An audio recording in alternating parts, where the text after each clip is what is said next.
अस्सलाम वालेकुम friends. Lecture 6 में खुश आमदीद। बेसिक सी प्लस प्लस में आज हमारा टॉपिक है स्विच।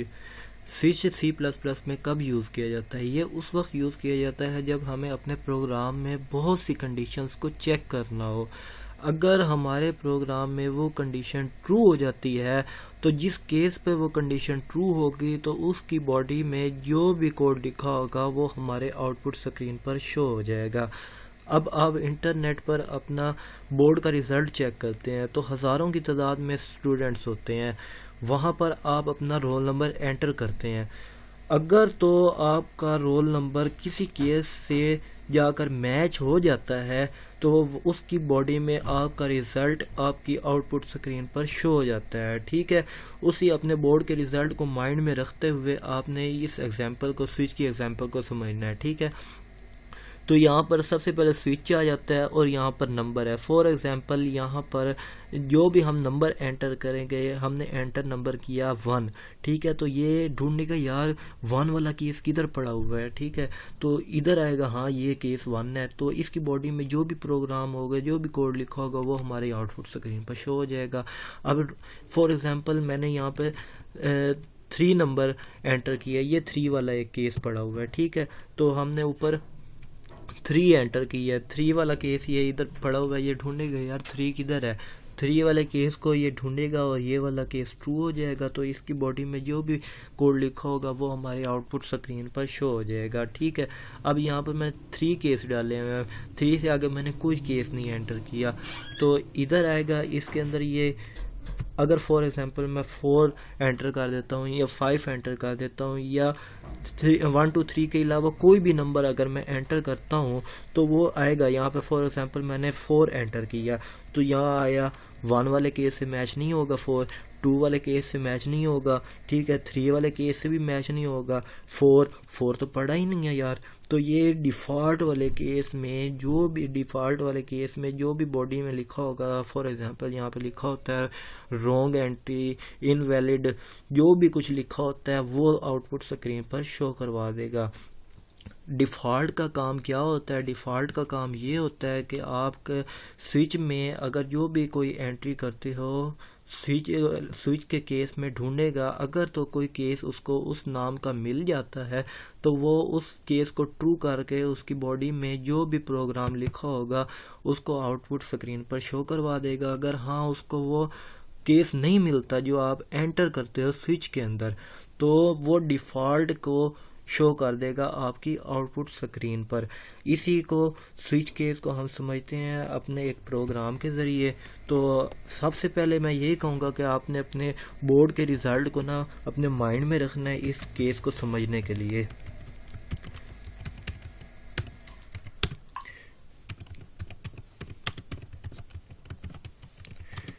ठीक है, और मेन पार्ट में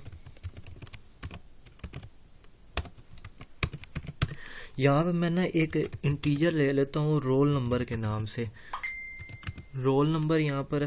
और यहाँ पे ना यूज़र को कहता हूँ कि यार अपना ना रोल नंबर एंटर कर, enter student roll number.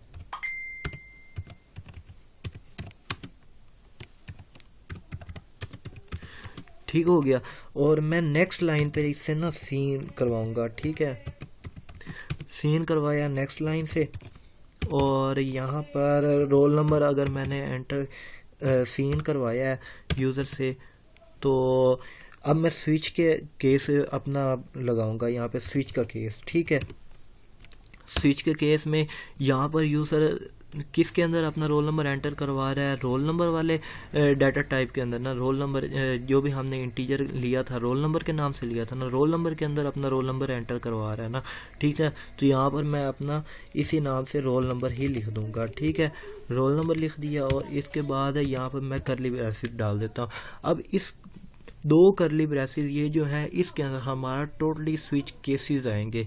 Case जो भी केस मैं यहाँ पर एंटर करूँगा, अगर तो वो उसको केस मिल जाता है तो वो उसकी बॉडी पार्ट को शो कर देगा, वरना वो डिफ़ॉल्ट वाले केस को आउटपुट स्क्रीन पर शो कर देगा। ठीक है, अब मैं यहाँ पर ना रोल नंबर सेट करता हूँ जो मैंने स्टूडेंट्स को दिए हुए हैं, केस 11, मैंने 11 से शुरू करना है। 11 से फॉर एग्ज़ाम्पल मैं 15 तक चला जाता हूँ। 15 तक जाके ना अपना 15 तक 5 ज़्यादा बड़ा नहीं प्रोग्राम करूँगा क्योंकि ना बहुत लेंथी हो जाएगा प्रोग्राम। 5 ही स्टूडेंट एंटर करता हूँ आपको समझाने के लिए, और उनको असाइन कर रहा हूँ रोल नंबर 11 से लेके 15 तक। ठीक है, पहले स्टूडेंट का रोल नंबर है 11, और आप यही याद रखें कि केस के बाद यहाँ पर जो भी आपने कंडीशन लगानी है वो लगा कर आपने यहाँ पे रेशो का साइन डाल देना है। ठीक है, रेशो का साइन डाल के फिर करली ब्रेसेस और यहाँ पे इसका बॉडी पार्ट। फॉर एग्जांपल मैं इसका बॉडी पार्ट में इसको मार्क्स दे देता हूँ। मार्क्स इसके हैं 700, कितने में 1100 में से 700 इसके मार्क्स हैं, और एंड लाइन का यूज़ कर लूँगा फिर। और फिर आ जाता हूँ केस 12 की तरफ, क्योंकि मैंने अपना 15 तक स्टूडेंट्स को एंट्री करवानी है अपने इस स्विच केस के अंदर। सी आउट करवाऊँगा और इस स्टूडेंट्स को मैं मार्क्स दूंगा। मार्क्स इसके इक्वल रख देता हूँ, फॉर एग्जांपल 500 ही रख देता हूँ, और 1100 में से। ठीक है, और इस स्टूडेंट को मैं कहता हूँ कि ना ये फेल है, फॉर एग्जांपल ये फेल है, और ये ऊपर वाला जो स्टूडेंट है ना इसको मैं पास के शो करवा देता हूँ, पास। ठीक है, और यहाँ पर एंड लाइन का यूज़ कर लूँगा अपने इसके बाद एंड लाइन, और फिर केस ले लेता हूँ 13 वाला। इसके बाद रेशो का साइन यूज़ किया, फिर इसके बॉडी पार्ट बनाई, फिर इसको सी आउट करवाया। अब इसके जो मार्क्स होगा ना स्टूडेंट्स का, इसका मार्क्स हैं, इसको मार्क्स मैंने दिए हैं फॉर एग्जांपल 300। अब इस स्टूडेंट को भी मैं फेल कर दूंगा, फेल शो करवा दिया इसके रिजल्ट में। ठीक हो गया।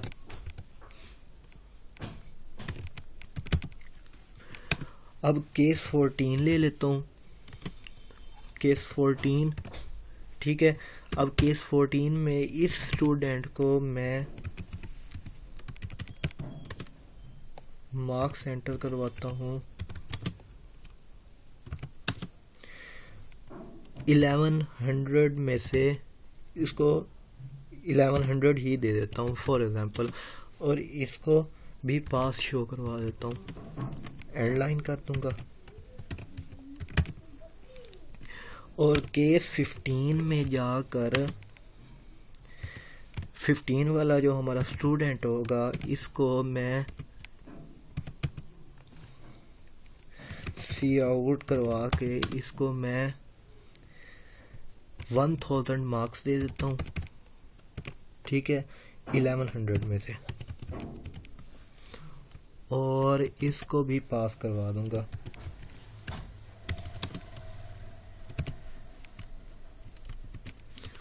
पास।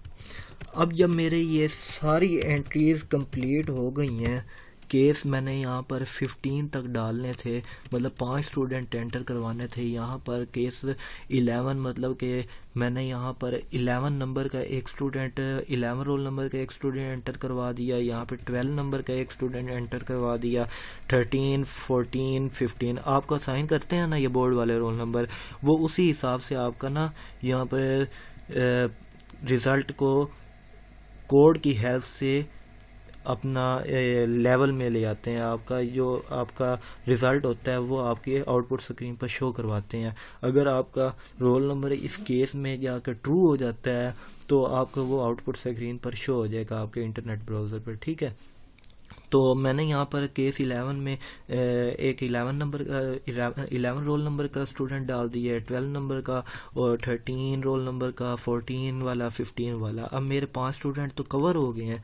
अब मैं एक डिफ़ॉल्ट केस बनाऊंगा। फॉर एग्जांपल अगर स्टूडेंट कोई आता है 16 नंबर का, 20 नंबर का, या 17 या 10 रोल नंबर का एक स्टूडेंट आ जाता है, वो अपना रिज़ल्ट चेक करना चाहता है। अब तो वो मेरे पास है ही नहीं स्टूडेंट ना, तो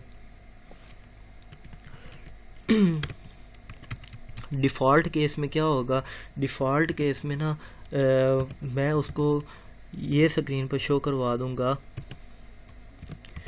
कि यार आपका जो रोल नंबर है ना वो गलत है, रॉन्ग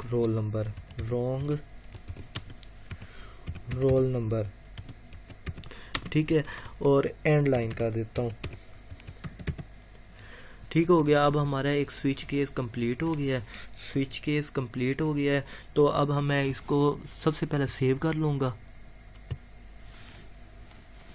सेव मैं करता हूँ लेक्चर 6 के नाम से, ठीक है। तो इसको कंपाइलर रन करके देखते हैं। अब मैंने 5 स्टूडेंट डाले हैं, 11 रोल नंबर, 12, 13, 14, 15। अब मैं यार 12 रोल नंबर वाले का ना रिज़ल्ट चेक करना चाहता हूँ। मैं यहाँ पे उसने पूछा कि यार please student roll number, enter student roll number. तो मैं यहाँ पर 12 रोल नंबर डाला और इसका रिज़ल्ट चेक किया। और सॉरी, ये पता क्यों ये सारों का रिज़ल्ट शो हो गया है?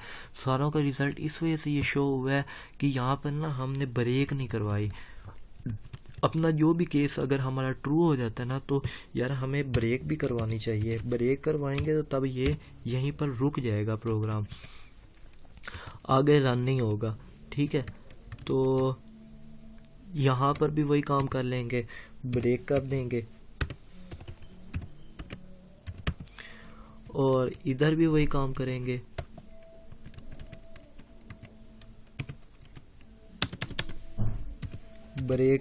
ब्रेक असल में हम इसी वजह से करवाते हैं कि अगर हमारा ये वाला केस आकर ट्रू हो जाता है, कोई भी केस हमारा आकर ट्रू होता है, तो वो नेक्स्ट वाला जो केस है वो रन ना हो जाए। बाय डिफ़ॉल्ट वो नेक्स्ट केस को भी रन कर देता है प्रोग्राम, ठीक है। तो उसको रन ना होने से रोकने के लिए ना हम यहाँ पर ब्रेक करवा देते हैं। अब देखना, अब यहाँ पर मैं कंपाइलर रन करके देखता हूँ, तो ये मुझे जिस स्टूडेंट का मैं सर्च करूँगा ये उसी का ही बताएगा। 12 का मैंने चेक करना चाहता हूँ, तो 12 रोल नंबर एंटर किया तो इसने मुझे कहा है कि यार मार्क्स इसके इतने हैं और ये ना फेल है स्टूडेंट, ठीक है। अब मैं अपना 15 वाले का चेक करना चाहता हूँ या 14 वाले का। मैं 14 वाले का फॉर एग्जांपल चेक कर लेता हूँ, ठीक है।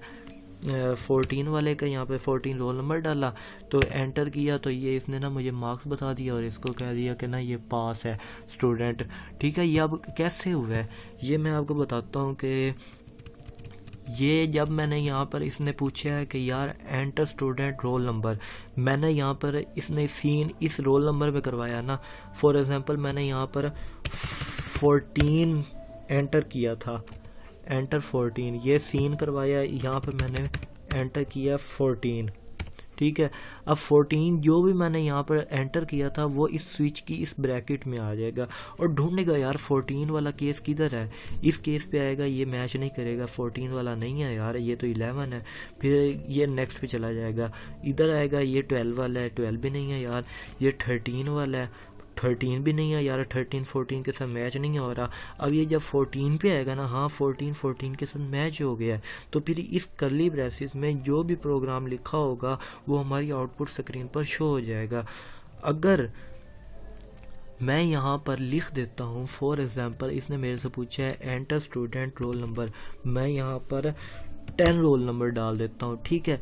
तो ये यहाँ पर भी 10 आ जाएगा,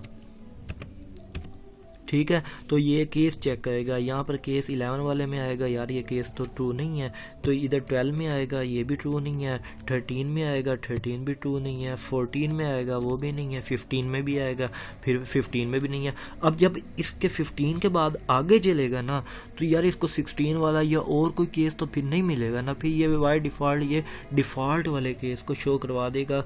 ये कहेगा कि यार मुझे कोई केस भी इस तरह के नाम का कोई भी केस नहीं मिला, तो ये आपका ना रोल नंबर गलत है। ठीक है, तो इसको अब सेट कर लेता हूँ और दोबारा आउटपुट करके देखते हैं, इसको कंपाइल एंड रन करके देखते हैं। ठीक है, तो मैं आपको बताता हूँ, मैंने 15 तक अपने स्टूडेंट एंटर करवाया ना, मैं यहाँ पे 17 रोल नंबर एंटर कर देता हूँ, तो उसने मुझे क्या रॉन्ग रोल नंबर, ठीक है, कि इस तरह का यार कोई रोल नंबर हमारे बोर्ड में है ही नहीं। ठीक है, तो इसी तरह का आपका जो बोर्ड पे रिज़ल्ट शो होता है ना, वो इसी स्विच केस की हेल्प से आपका रोल नंबर एडजस्ट करके आपका रिज़ल्ट शो करवाते हैं।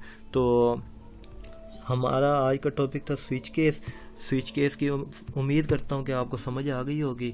आप ख़ुद भी इसको अपनी लॉजिक के मुताबिक स्विच को इसको इस एग्जांपल को सामने रखते हुए तो आपने अपना एक प्रोग्राम बनाना है, उसको कंपाइल एंड रन करके देखना है। बहुत शुक्रिया, अल्लाह हाफिज़।